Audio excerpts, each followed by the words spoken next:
So it's Friday, October the 25th in the year 2024. It's just around 10 minutes to 4, 67 degrees here in Queens. And I'm just making another short video. So I will want to bet, I will want to wager that the two top trending topics coming out of GT, the Calvin Brutus saga, and also the $100,000 cash grant for adults 18 years and over. Not even the Guyanese critic in handcuffs, along with the Barbies businessman that is it alleged a so-called confrontation. Not even that is making the headlines.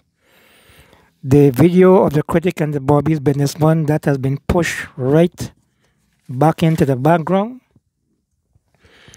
In respect of the $100,000 cash grant, the vice president has made it clear that overseas-based Guyanese are eligible.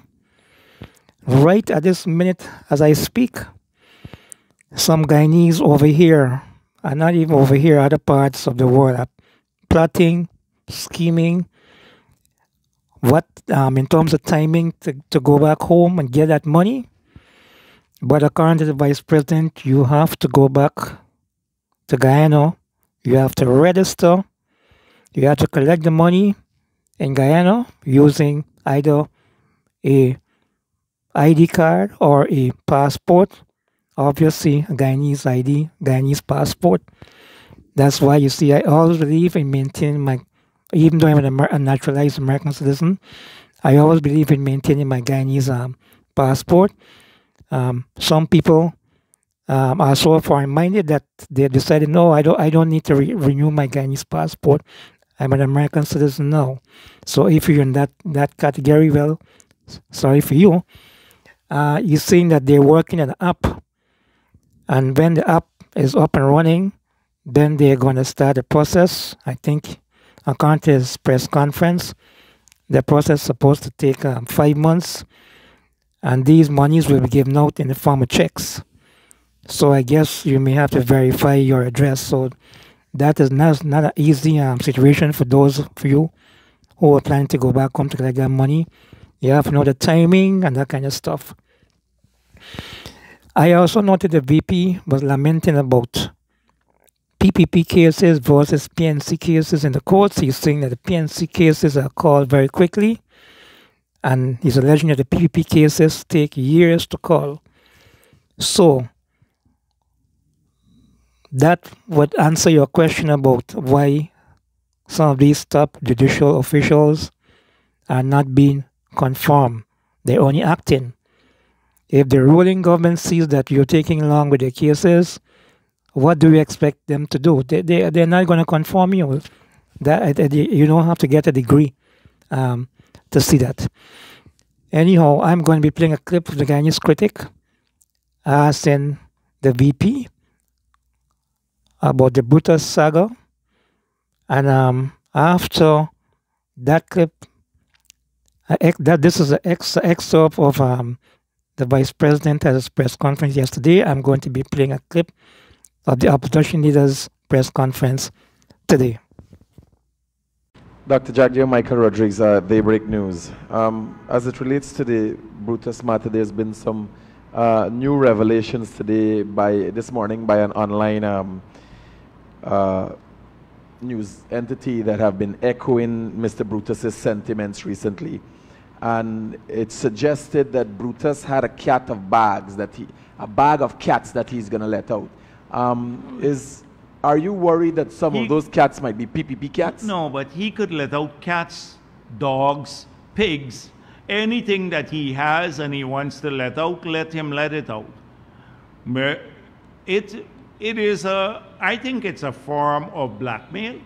He is hoping that maybe there'd be fear in some quarters in the government that he could say something that's compromising to us, and they would relent on ensuring that justice is served. You got to be thinking again. if that's the case. Whatever he has to let out, he could let out. He could say whatever he wants. We have no fear of whatever he wants to say. So let him say it. I'll deal with it later. I'll deal with it at the appropriate time. But you see us worried about this? We're very calm, and he could say anything.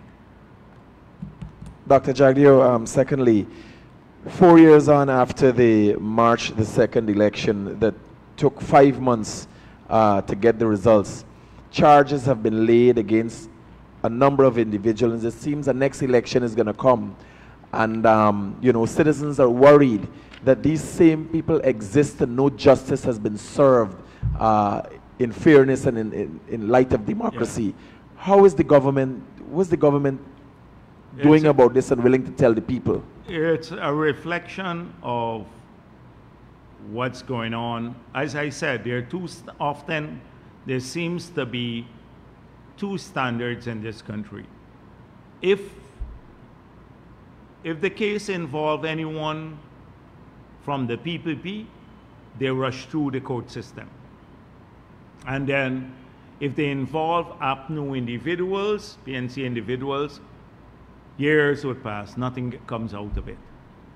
And so this question should be best addressed to the Chancellor, because they need to see that fairness is done, that the system is managed fairly.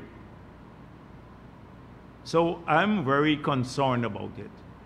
But we don't control the judiciary, and therefore we have to live with it. And by the way, I saw former President Trump called a man, John Kelly, low-life. I think it was yesterday. Now, this is a white man calling another white man low-life. Remember when I said Cathy Hughes was a low-life? And I said why?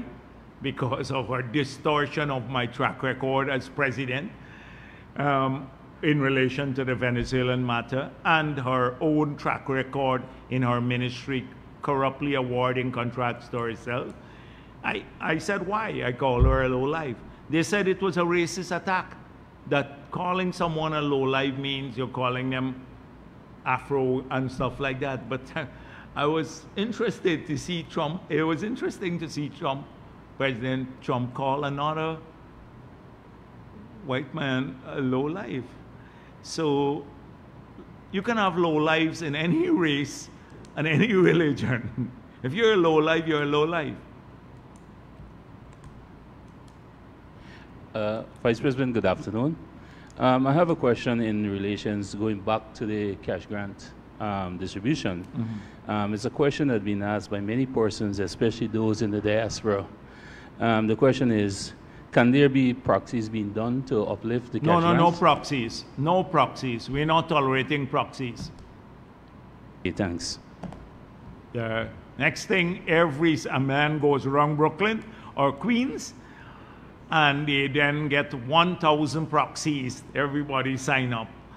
We're not dealing with that. If you come here and you have your passport and you demonstrate your Guyanese, you're eligible. You don't get proxies overseas and all of that. No proxies. So like I said, the opposition leader, Aubrey Norton, had his press conference today. It lasted about 1 hour and 4 minutes. Alongside him was Ganesh Manipal, as well as the moderator.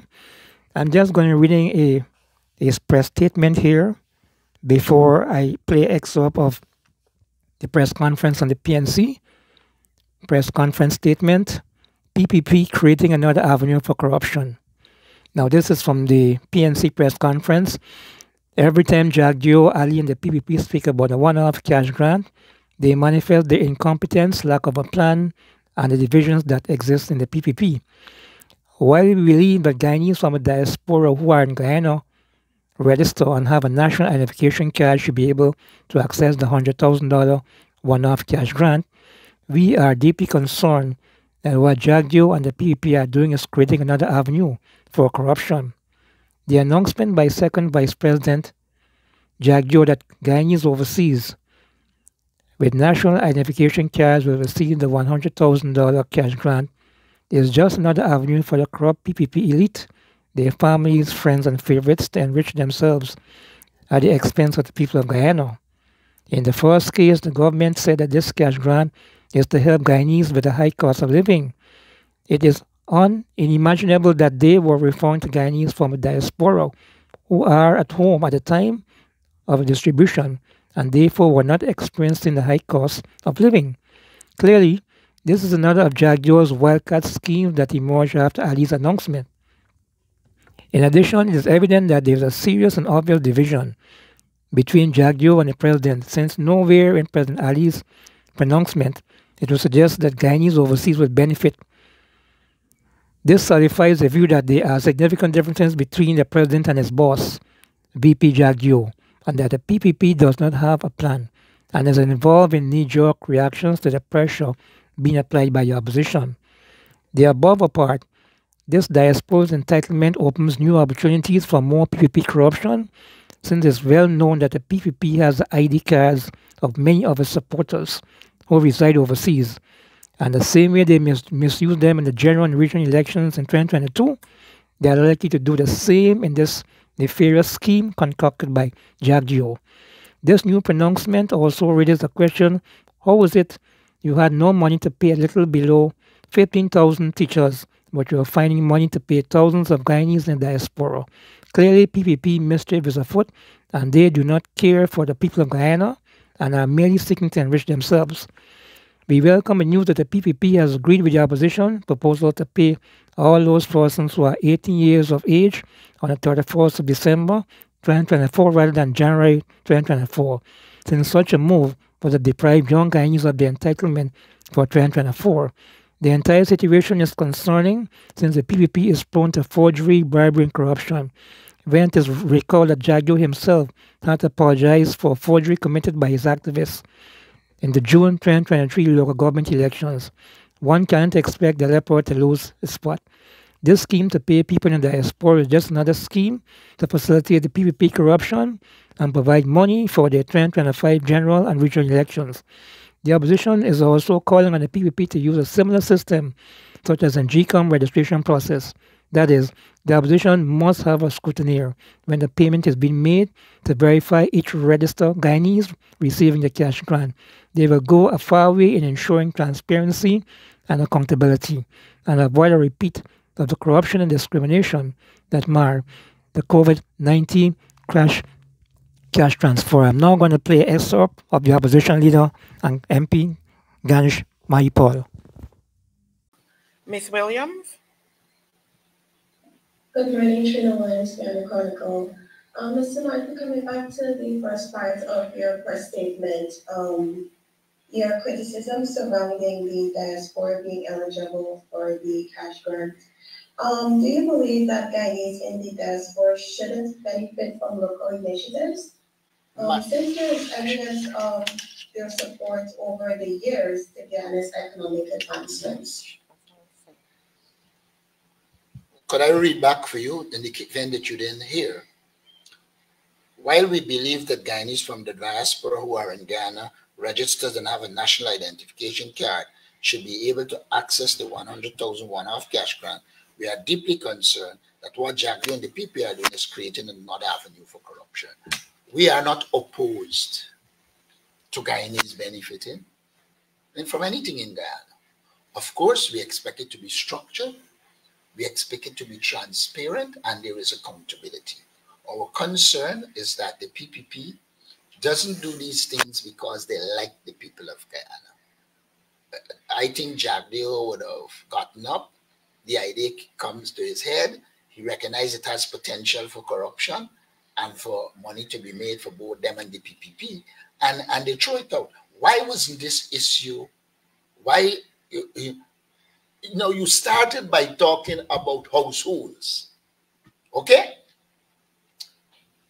I asked you to define household. They couldn't because they made a mess of the issue of household in the COVID-19 by when they are in perceived AP and AFC strongholds, you got to own the property. When you're in the PPP stronghold, you only have to have an ID card and come.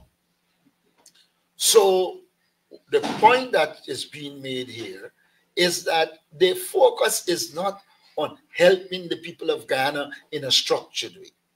The focus is on ensuring that the PPP activists and the elite, many of them walk about talking about how much money they made in COVID. And so we do believe the diaspora is very supportive of us as a political party. And we will never be against the diaspora except they collectively are doing something against the law. We see the diaspora as significant contributors to Guyana's development. And we believe in government that the diaspora using modern technology can help us to develop Guyana. And so our intention is to work with the diaspora for the development of Guyana. We also believe that government needs to think through things. The government has one standard for one thing and another for another. Take pension. The friends of the PPP who live overseas get their pension. But then when it comes to others, they bring in the rule about how much time you must be in Guyana, etc. Now, if they were thinking through this, then they would have drawn a distinction between a Guyanese. Let's assume a Guyanese didn't come home in 10 years and they happen to be here during the COVID grant and they have the ID card from 10 years ago. Then they will access it. And then there will be Guyanese who have been coming home regular and contributing who might not come during the period and they can't access it. And so there is no structured approach. I believe JAGDEO goes and line, and when he go home, wherever fly up in his head, he unleashes policy. Unlike us, where we sit down, we discuss it, look at the pros and cons, and formulate proper policies. So I think the answer to your question was in the document, and I merely reread it and reinforce it by the things that I would have said. And let me add to that too, for the sake of reinforcement. Outside of the fact that the leader read the second paragraph of his statement, the last paragraph of what the leader spoke on or read to us, I will read it back for reiteration purposes and reinforcement. The opposition is also calling on the PPP to use a similar system, such as in GCOM registration process. That is, the opposition must have a scrutineer when the payment is being made to verify each registered Guyanese receiving the cash grant. This will go a far way in ensuring transparency and accountability and avoid a repeat of the corruption and discrimination that marred the COVID-19 cash transfer. To put that into context for greater simplicity's sake, we are not, as the leader said, opposed to the diaspora receiving their cash grant. What we want is to ensure that they do receive the cash grant in a transparent and accountable way, that you don't just say it like how JAGDEO say, but then you hear complaints like what we got in the COVID-19 about people who are still holding their pink slips. Next thing you never know, the diaspora might got a green slip. We don't want that.